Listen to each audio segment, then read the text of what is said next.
Boys, today we have what Coach calls a cardio acrobatics day. And seeing as I am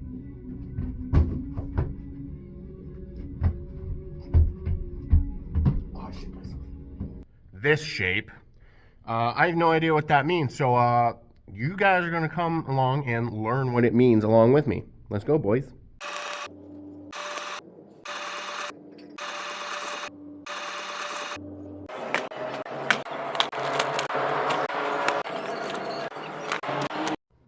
You catch all that, or do I have to slow it down for you? I'll slow it down. Going into today's training day, I had no idea what Coach meant by cardio acrobatics, and I was kind of terrified by the concept of doing some sort of acrobatic work while also working on cardio, being a 330-pound man. But as I have now finished the training day and I have a better concept as to what he meant by cardio acrobatics, I have a better now. Okay, I'm just talking in circles now. So what he meant by cardio acrobatics is not doing some sort of like massive stretchy reboundy Cirque du Soleil stuff.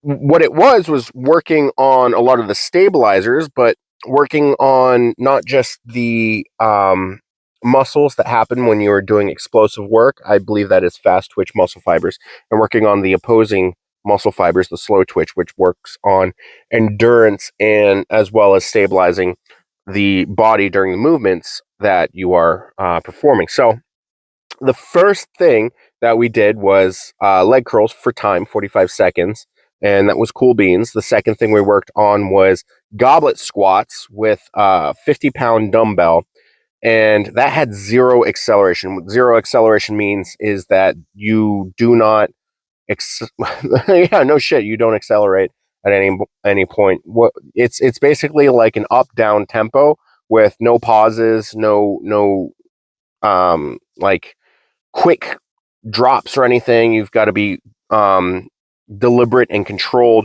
all the way up, all the way down.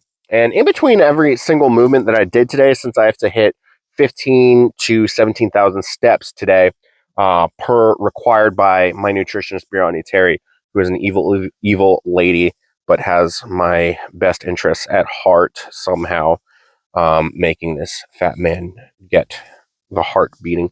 But I did 10-minute walks in between each exercise because there's a vast difference between, walking on a treadmill for an hour or doing 6-10-minute walks on the treadmill. And one of them makes you want to blow your brains out, and the other is kind of just a minor inconvenience. But after those first two timed things, we went on to the what was it called? It was a zero acceleration movement. It's quadruped dumbbell rows, and what you do is you basically straddle a bench as if like you're going to do dumbbell rows, but instead of having a stabilizing leg on the ground, you lift that leg up and put it behind you so that it's elevated. And that way, when you're doing the rows, you are making sure that you are stabilizing through the core, through the glutes, through everything. And you're also doing a zero acceleration row while doing so, which probably just works out that way. You're probably not going to want to do anything other than a zero acceleration while doing quadruped um, rows. But also, the way that you hold the dumbbell is a little different based on all the Google searches that I did. You want to either use a kettlebell, an upright dumbbell, or a barbell with very light weight, because it's also going to be working on your grip strength as well, which is a very important thing for me. And I did actually get a better back pump than I anticipated with this movement. I best believe that I also got a pretty good forearm pump with this, because doing the hex head holds on a dumbbell is a great way to work up the grip strength. And then we moved on to the cable external rotations, and I got a kind of like guidance from my coach on how to properly do these going forward before this day, where you pin your elbow to your side, and you make sure that it's you're not doing anything jerky, and kind of going through the movement and making sure that you are getting a pump in the shoulder girdle. His phrasing, not mine. And I actually felt the pump for the first time in this movement. I don't I think I just was more deliberate when I was pinning my elbow to my side, maybe. I'm not sure. And then we finished off. Was that the last movement? Yeah, we did uh, dumbbell curls. Now the biceps are a wonky musculature system because it does more than just raise your arm up and down, but it also works on the supination and pronation of your forearms, meaning the full rest, the full bottom, where you want to get a good stretch is basically a neutral grip at the bottom, and then you kind of twist the dumbbells as you come up, and you're kind of mitigating some of the gains that you get while doing dumbbell curls. If you do hammer curls, they're easier. You can do heavier weights, but you're not going to get the all the bicep muscles incorporated in that. And what we did was we did a set of 20, and we supersetted that, if you can call it a superset, with the same movement, same weight, and we did a zero acceleration, kind of a tempo-esque thing, to finish off 5 reps. So we ended up doing 25 reps, 5 of those reps being a zero acceleration, almost like a burnout. You can feel the muscles twitching, the slow twitch muscle fibers going at it while you're doing that, because you've increased the time under tension. The fast twitch muscle fibers are already burnt out at this point, and you're working on the endurance and the neural connection between you and the contraction in your biceps at that point, which is one of the things that we're trying to optimize in my lifting. Right now, it's Saturday, and Saturday is the final training day I have for the week. My days off are Wednesday and Sunday, and Sundays are the day in which I cook all my meals. Right. So I went to the store today because I ran out of prepped meals, and I had to pick up some pre-cooked chicken fajita stuff and pre-cooked um, beef fajita stuff. It's like in the prepared chicken section, near the regular, like, uncooked chicken section, and it's not as good as like your own home cooked chicken or steak, because you can't really control what the cuts are, so you don't exactly know what the fat content is going to be of those cuts. So it's a good plan B if you don't have enough prepped meals for the week, because I'm learning as we're going through this week that like, this was the first week of my new diet structure, that Brianni Terry and Joe Sullivan have masterminded for me, for the mitigation of fatty liver disease syndrome, whatever. Kind of reducing the amount of fat on my liver so that we can stress my liver, like push my liver to greater heights and get bigger stress responses from that, from this diet. Try and basically teach it how to properly deal with stuff. Otherwise, if it progresses too far, then that can cause autoimmune complications. Not AIDS, but like Crohn's and stuff like that. And my IBS is already a signifier of things that are happening because of this.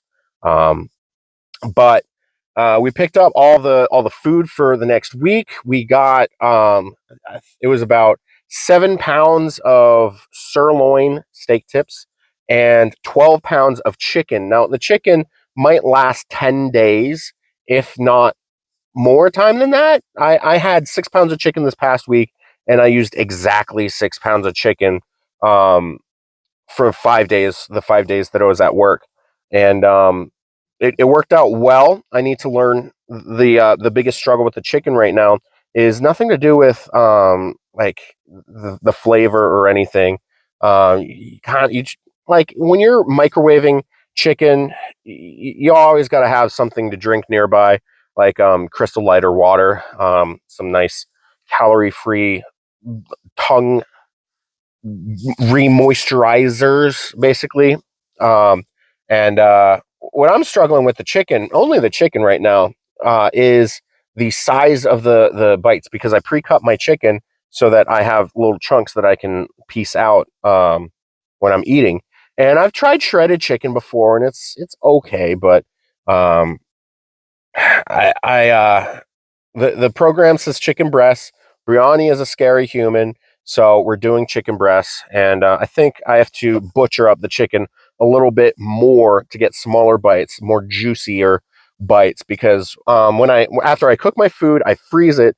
I throw it in the freezer so that it lasts longer. Because refrigerated foods last 4 to 5 days. So you're like, if you cook it on Sunday, you're pushing the limit of how good your food is going to keep if you eat it until Friday. So we're freezing things, making sure that they are what they are, you know.